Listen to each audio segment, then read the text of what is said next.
Vamos a continuar informando esta noche. Envían a juicio a 2 hombres y a una mujer por el delito de atentado contra altos funcionarios. Estos presuntos agresores de la vicepresidenta Roxana Baldetti, cometido el año pasado al concluir el segundo informe de gobierno. La jueza cerró el proceso contra José Miguel Hernández y Aníbal Fernando Rodríguez por los delitos de posesión para el consumo y encubrimiento propio. Con esta resolución, los 3 indicados irán a juicio por el delito de atentado contra altos funcionarios. La juzgadora también les otorgó la libertad condicional a los 2 acusados. Ambos cumplieron 1 año en prisión, pero al considerar que no hay peligro de fuga y de obstaculización a la verdad, se declaró con lugar la petición de la defensa. Ahora los procesados tendrán que darle cumplimiento a las medidas. Prohibición expresa de comunicarse con los coimputados y sindicados durante el trámite del proceso. Ustedes no se pueden comunicar. Prohibición de acercarse a altos funcionarios públicos, especialmente a la vicepresidenta constitucional de la República de Guatemala, Ingrid Roxana Baldetti Elías. El Ministerio Público se opuso a las medidas sustitutivas que favorecen a los sindicados, porque hay 3 imputados pendientes de captura. La mandataria judicial de la vicepresidenta Roxana Baldetti pidió una compensa de 300,000 quetzales por daños causados a la vicemandataria, pero no fue aceptado el procedimiento abreviado. La audiencia de ofrecimiento de prueba quedó señalada para el 10 de febrero.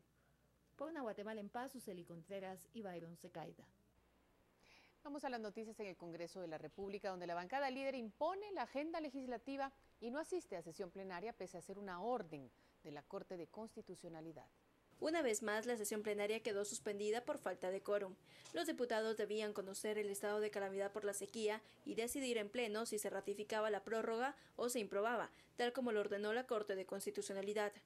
Desde enero, el Congreso no ha avanzado en la agenda legislativa por este tema, que no ha logrado consensos. El Partido Patriota en un principio buscaba que la prórroga fuera enviada a una comisión para que el Pleno no lo discutiera, pero no lo logró. Líder ha tomado una nueva estrategia con el partido oficial, pues aunque dicen que no apoyarán la prórroga hasta recibir un informe, tampoco ingresan a la plenaria para votar en contra. Hay un despilfarro de fondos, el gobierno tendrá que responder de acuerdo al informe de la Contraloría General de Cuentas. En ese momento nosotros entramos a conocer lo demás. Las bancadas minoritarias se oponen a que continúe el estado de calamidad porque consideran que el Ejecutivo se aprovecha de las compras por excepción. Además señalan alianzas entre el líder y Patriota. Aquí el problema es que la bancada líder entiendo que tiene ya 57 diputados y necesitamos 105 diputados, entonces ahí es en donde creemos nosotros que ellos están imponiendo su táctica y su estrategia legislativa para sus fines. Nosotros creemos que la ausencia del partido líder en el pleno es cabalmente tratando de que no se someta a votación el estado de calamidad, porque una vez lo pierda el partido oficial, automáticamente dejan sin efecto tanto el estado de calamidad por sequía como el estado de calamidad por el terremoto de San Marcos. Durante la sesión, los diálogos entre diputados de diferentes bancadas fueron evidentes. El oficialismo intentó persuadir a otros congresistas, pero no lograron llegar al mínimo de 80 diputados. Mañana, los congresistas volverán a sesionar para dar cumplimiento al ordenado por la Corte. Por una Guatemala en paz, Dulce Rivera y Juan Carlos Pérez. Cambiamos un poco la temática y es que la Asociación de Pilotos del Transporte Colectivo informó de un paro generalizado de 2 días del servicio a causa de las constantes multas impuestas por la Superintendencia de Transporte Público y el clima de inseguridad que se vive en este gremio. Los operadores del transporte iniciaron un paro general de 2 días a causa del clima de inseguridad existente y las constantes multas impuestas por la Superintendencia de Transporte Público de la Municipalidad Capitalina. Los operadores exigieron a la STP la exoneración de las multas y la creación de una mesa técnica, la cual meses atrás intentan organizar. Asimismo, denunciaron la actitud prepotente, la arrogancia y la falta de respeto hacia los pilotos por parte de agentes de la STP. El defensor de los usuarios de este transporte lamenta estas acciones porque lo que consigue es afectar a los usuarios. Lamentablemente esto es recurrente, luego de ataques al transporte colectivo o exigencias de pilotos, se dan paralizaciones de transporte colectivo, en donde significa pérdidas económicas y también hasta poner en riesgo la estabilidad laboral de los guatemaltecos que tienen por necesidad pues usar ese tipo de transporte colectivo. A criterio del defensor, estructuras criminales dedicadas a la extorsión y sicariato en la zona 18 migraron hacia los municipios de Villacanales, algunos hacia las rutas 36 y 37. Para Edgar Guerra, es urgente un registro nacional de pilotos del transporte sin vedar su derecho al trabajo.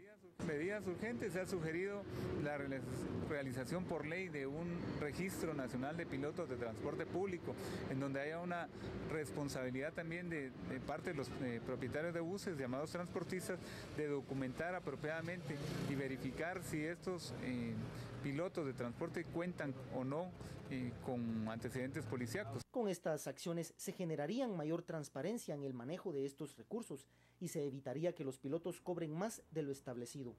Por una Guatemala en paz, Cristian Martínez y Amanda Cordero.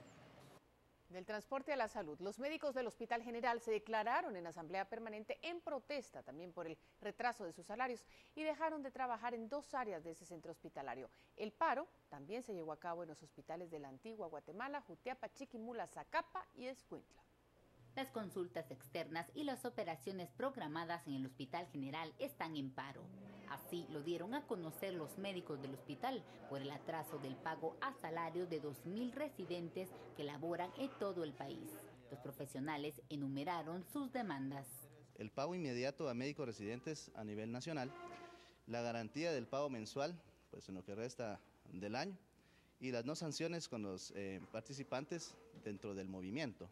Los atrasos en el pago de salarios en el sistema de salud son constantes. Estamos buscando que esta situación no se vuelva a dar y que haya un precedente para que las autoridades tomen en consideración de que no estamos dispuestos a soportar este tipo de cosas nuevamente. En ningún momento se está atentando en contra del derecho a la vida y a la salud de la población guatemalteca, y que las emergencias siguen funcionando de forma normal. Por su parte, el ministro de Salud aseguró que los pagos se efectuarán del 9 al 13 de febrero. Les pediríamos su apoyo para que no paremos un sistema, no afectemos y provoquemos un caos innecesario, porque en realidad entendemos que necesitan su dinero, pero les dijimos exactamente en qué época se iba a pagar, y con la medida de presión no se va a disminuir el periodo, y no porque no querramos, porque son tiempos establecidos.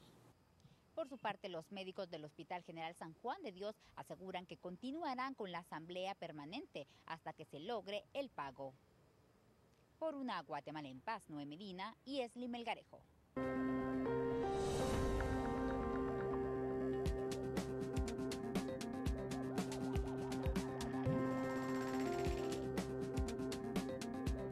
Vamos a la publicidad, pero enseguida revisaremos las debilidades del programa Escuelas Seguras.